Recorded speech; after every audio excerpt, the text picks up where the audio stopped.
বাংলাদেশের রাজনৈতিক বাস্তবতায় বহুবার একটি প্রশ্ন সামনে এসেছে, মন্ত্রী বা প্রভাবশালী নেতারা কি একাই ক্ষমতা পরিচালনা করেন, নাকি তাদের পরিবারের সদস্যরাও হয়ে ওঠেন অঘোষিত শক্তি কেন্দ্র?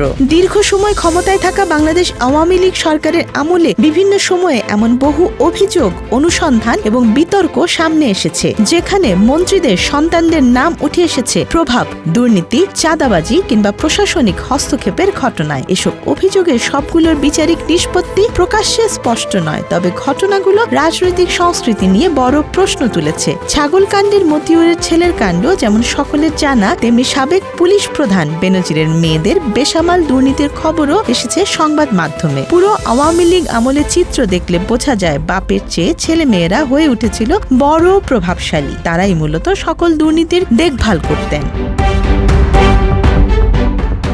নারায়ণগঞ্জের আলোচিত রাজনীতিক শামীম ওসমানের ছেলে অয়ন ওসমানকে ঘিরে ছাত্র আন্দোলনের সময় বিতর্ক তৈরি হয়। অভিযোগ ওঠে তিনি প্রকাশ্যে অস্ত্র উঁচিয়ে রাস্তায় ঘুরেছেন এবং সহিংসতার ঘটনায় যুক্ত ছিলেন। স্থানীয় রাজনীতিতে তার প্রভাব নিয়ে বহু আলোচনা হয়েছে। আনুষ্ঠানিক কোনো সরকারি পদে না থেকেও কিভাবে একজন নেতার সন্তান এমন দৃশ্যমান প্রভাব বিস্তার করতে পারেন, এই প্রশ্ন তখন জনমনে জেগেছিল।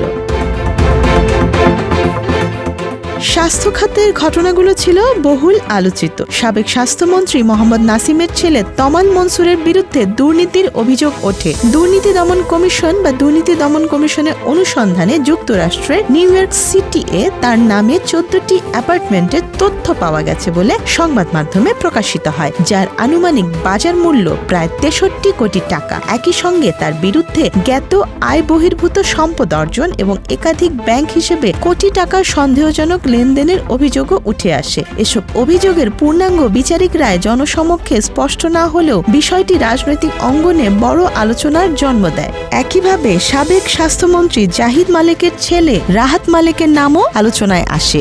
জেলা আওয়ামী লীগের কমিটিতে দায়িত্ব পাওয়ার পর অভিযোগ ওঠে স্বাস্থ্য মন্ত্রণালয়ের বিভিন্ন ক্রয়াদেশ ও ব্যবসায়িক সিদ্ধান্তে তার আনুষ্ঠানিক প্রভাব ছিল। করোনা পরবর্তী স্বাস্থ্য খাতের নানা অনিয়ম নিয়ে প্রশ্ন ওঠার সময় এই প্রভাবের বিষয়টিও আলোচিত হয়। সাবেক স্বরাষ্ট্রমন্ত্রী আসাদুজ্জামান খান কামালের ছেলে শাফি মুসাদ্দির খান জ্যোতির নামও আসে চাঁদাবাজির অভিযোগে। কারওয়ান বাজার ও মহাখালী বাস স্ট্যান্ড এলাকায় অনিয়মিত অর্থ আদায়ের অভিযোগ নিয়ে সংবাদ প্রকাশিত হয় এবং পরবর্তীতে তাকে গ্রেপ্তার করা হয়। একজন স্বরাষ্ট্রমন্ত্রীর পরিবারের সদস্যের বিরুদ্ধে এমন অভিযোগ জনমনে নিরাপত্তা ও ন্যায় বিচার নিয়ে প্রশ্ন তোলে। আওয়ামী লীগের প্রেসিডিয়াম সদস্য শাহজাহান খানের পরিবার নিয়েও আলোচনার অবকাশ ছিল। তার ছেলে হাসিবুর রহমান খান স্থানীয় রাজনীতিতে প্রভাবশালী হিসেবে পরিচিত ছিলেন। অভিযোগ ছিল যে মন্ত্রীর সময়কালে বিভিন্ন বিষয়ে পারিবারিক প্রভাব খাটানো হতো।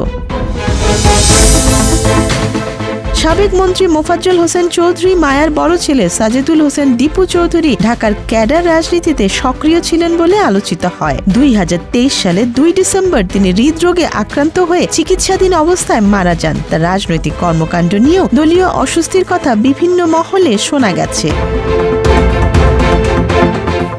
একরামুল করিম চৌধুরীর ছেলে আতাহার ইশরাক শাবাব চৌধুরীর বিরুদ্ধে গাড়ি চাপায় মৃত্যুর ঘটনার অভিযোগ ওঠে। স্থানীয়ভাবে তাকে প্রভাবশালী ক্যাডার হিসেবে উল্লেখ করা হতো এবং পিতার রাজনৈতিক প্রভাবে চেয়ারম্যান নির্বাচিত হওয়ার সমালোচনা ছিল। সাবেক প্রধানমন্ত্রীর উপদেষ্টা ও বেক্সিমকো গ্রুপের ভাইস চেয়ারম্যান সালমান এফ রহমানের ছেলে আহমেদ শায়ান ফজলুর রহমানের বিপুল দেশি বিদেশি সম্পদ নিয়েও রাজনৈতিক মহলে প্রশ্ন উঠেছে। হাজার কোটি টাকার সম্পত্তির মালিকানা নিয়ে নানা আলোচনা হলেও এ বিষয়ে চূড়ান্ত আইনি রায় প্রকাশ্যে স্পষ্ট নয়। ফজলে করিম চৌধুরীর ছেলে ফারাজ করিম চৌধুরী সামাজিক যোগাযোগ মাধ্যমে মানবিক কর্মকাণ্ডের জন্য পরিচিতি পেলেও তার বিরুদ্ধে ক্ষমতার অপব্যবহার ও টর্চার সেল পরিচালনার অভিযোগ সামনে আসে। একইভাবে সাবেক পরিকল্পনা মন্ত্রী এম এ মান্নানের ছেলে সাদেক মান্নান অভির বিরুদ্ধেও প্রভাব খাটানোর অভিযোগ ওঠে। এই ঘটনাগুলোর প্রতিটি ক্ষেত্রেই একটি সাধারণ বৈশিষ্ট্য চোখে পড়ে। অধিকাংশ ক্ষেত্রে অভিযোগ উঠেছে এমন ব্যক্তিদের বিরুদ্ধে যাদের কোনো সাংবিধানিক বা প্রশাসনিক পদ ছিল না, কিন্তু পারিবারিক পরিচয়ের সূত্রে তারা হয়ে উঠেছিলেন প্রভাবশালী। ফলে আনুষ্ঠানিক ক্ষমতার বাইরে থেকেও এক ধরনের অনানুষ্ঠানিক ক্ষমতার বলয় গড়ে ওঠে, যা জবাবদিহির কাঠামোর বাইরে থেকে যায়। বর্তমান রাজনৈতিক প্রেক্ষাপটে যখন বাংলাদেশ জাতীয়তাবাদী দল নতুন করে সরকার পরিচালনার দায়িত্বে রয়েছে বলে আলোচিত হচ্ছে, তখন নাগরিক সমাজের একটি বড় অংশের দাবি অতীতের অভিজ্ঞতা থেকে শিক্ষা নিতে হবে। শুধু মন্ত্রীদের নয়, তাদের পরিবার পরিজনদেরও প্রশাসনিক ও আর্থিক সিদ্ধান্ত থেকে দূরে রাখতে হবে। কারণ ইতিহাস বলছে, ক্ষমতার চেয়ার একজনের হলেও তাদের ছায়া নিয়ন্ত্রণ অনেক সময় চলে যায় পরিবারের হাতে।